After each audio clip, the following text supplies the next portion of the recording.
Hi everyone, welcome to Miss Sawagid's math class. Last lesson we talked about squaring a number and the square root of a number. Squaring a number is multiplying the number by itself. 3 times 3 equals 9. But the square root of a number is the inverse of squaring a number.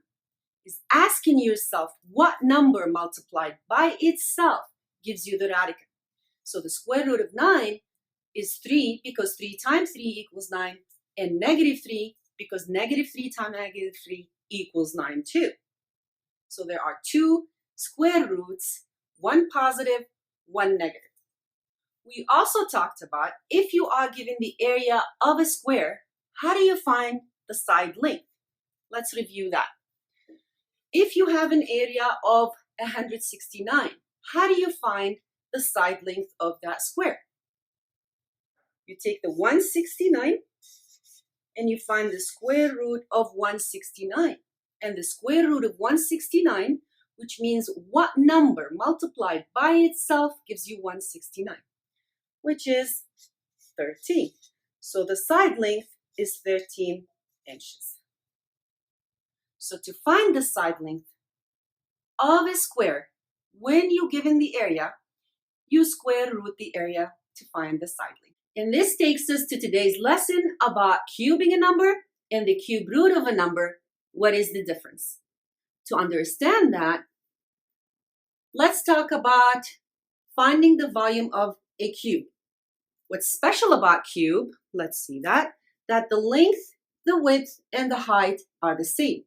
To find the volume is to find the amount of substance you can fill this cube. So let's see. I can't measure how many pieces do I have in a container, whether it was rice, candy, or amount of liquid. So the volume is the amount of substance you can fill the cube. To find the volume, you multiply the length times the width times the height. That's if you're filling it to the top. So let's discuss this. If the length is 2 inches, that means the width and the height are also 2 inches because it's a perfect cube.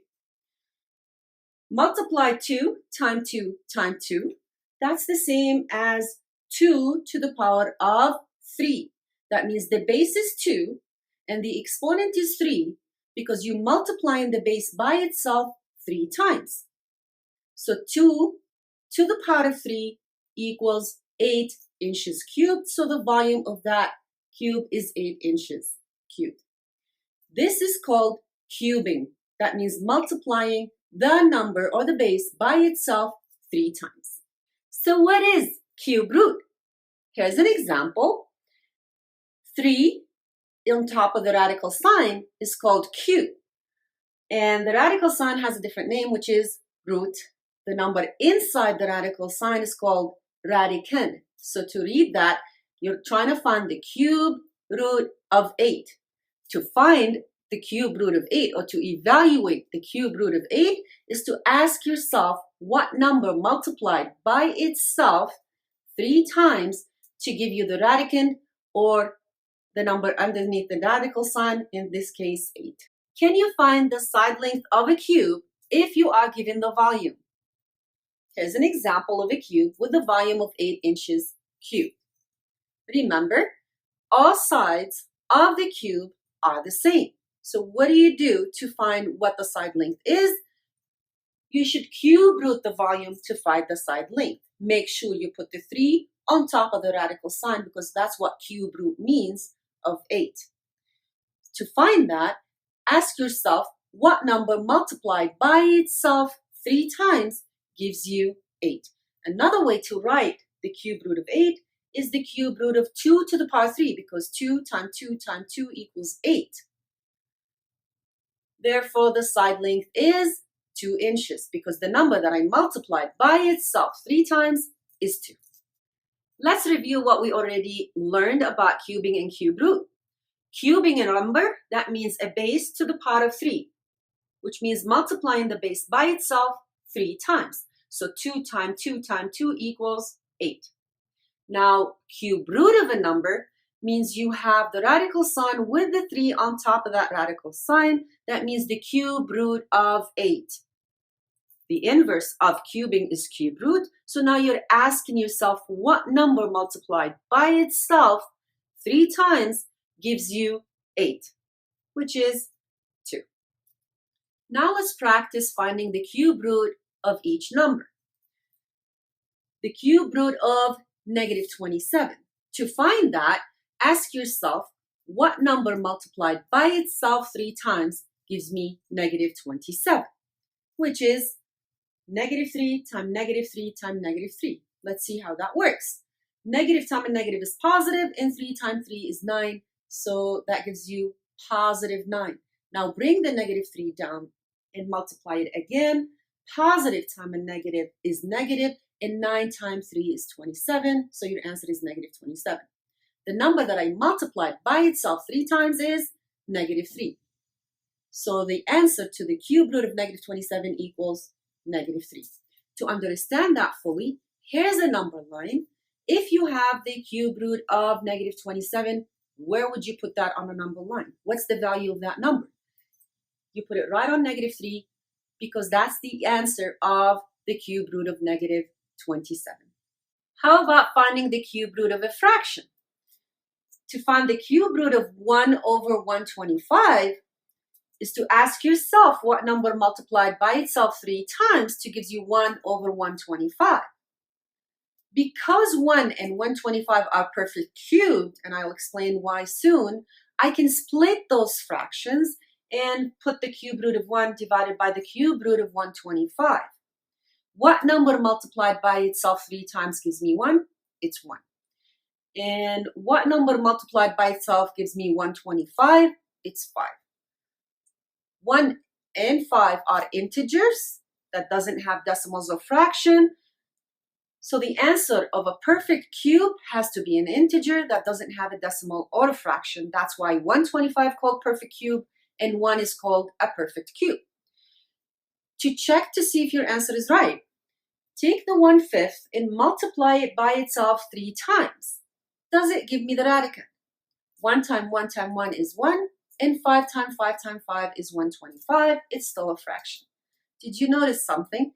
That cubing and cube root are inverse operations. Now we have 2 examples of evaluating the cube root in expressions. To evaluate the expression, we have to follow the order of operation. You have 4 cube root of negative 216 minus 5. According to the order of operation, parentheses first, but I don't have parentheses, so I move on to the next step, which is radicals and exponents. And I do have a radical of the cube root of negative 216. So I bring everything down, 4, bring it down, because I have to evaluate the cube root first. So bring the 4 down. There's nothing between the 4 and the cube root. That means you multiplying 4 times the value of that cube root. So put a dot, then evaluate the cube root of negative 216, which means which number multiplied by itself 3 times gives you negative 216, which is negative 6. And I put it in parentheses because it's a negative number. Minus 5, bring it down. Now, according to order of operation, multiplication and division comes next. And I see multiplication 4 times negative 6 is negative 24. Bring the minus 5 down. The last step is to subtract those 2 numbers. Negative 24 minus 5 is negative 29. Here's another example to evaluate with cube roots. You have the cube root of negative 64 in parentheses cubed plus 20. Follow the order of operation. The first one is parentheses. So what goes inside the parentheses is the cube root of negative 64, which means what number multiplied by itself 3 times gives me negative 64. And that would be negative 4, still in parentheses because I need to bring that cube down and bring the plus 20 down. Now, negative 4 cubed is what we need to evaluate first, which means the base negative 4 multiplied by itself 3 times. So negative 4 times negative 4 times negative 4 gives me negative 64. Then bring the plus 20 down. Did you notice something? That this negative 64 is the same as the radicand inside the cube root. Why is that? Because cubing and cube root are the inverse operation. So you can just cancel the 3 and the cube root and bring that negative 64 down. That would be easier. But if you forget, just follow the order of operation. The negative 64 plus 20 is negative 44 because the last thing to do is to add those two values. Here's the last example for today's lesson. To evaluate the expression when you are given the value of the variable in the expression. For example, 2w minus the cube root of 9w when w equals negative 3. So they're giving me the value of w. All I need to do is to substitute that value in the expression instead of w. So the first step, all I'm going to do is to substitute negative 3 instead of w. Bring the 2 down. Replace w with negative 3, and always when I'm substituting, I put it in parentheses. Always when I'm substituting, I put the number in parentheses just in case you're multiplying. Otherwise, you're going to think it's 2 minus 3 instead of 2 times negative 3. Now bring the minus down, and the cube root of 9w, that means the cube root of 9 times negative 3. Order of operation is the exponents. So 2 times negative 3 is negative 6. Bring it down and bring the minus down. What's inside 9 times negative 3 is negative 27. So the cube root of negative 27. Now to evaluate, the first thing to do is to evaluate the cube root of negative 27. What times what gives me negative 27? Which is negative 3. Again, I put it in parentheses because I don't want to confuse it with different operations. Now, bring the negative 6 down and bring the minus down. The last step is to subtract those two numbers. Remember, subtracting and negative is the same as adding, which means negative 6 plus 3 equals negative 3. So your answer is negative 3. To review today's lesson, cubing a number is multiplying the number by itself 3 times, and the cube root of a number is the inverse operation, which means asking yourself what number multiplied by itself 3 times to give me the radicand.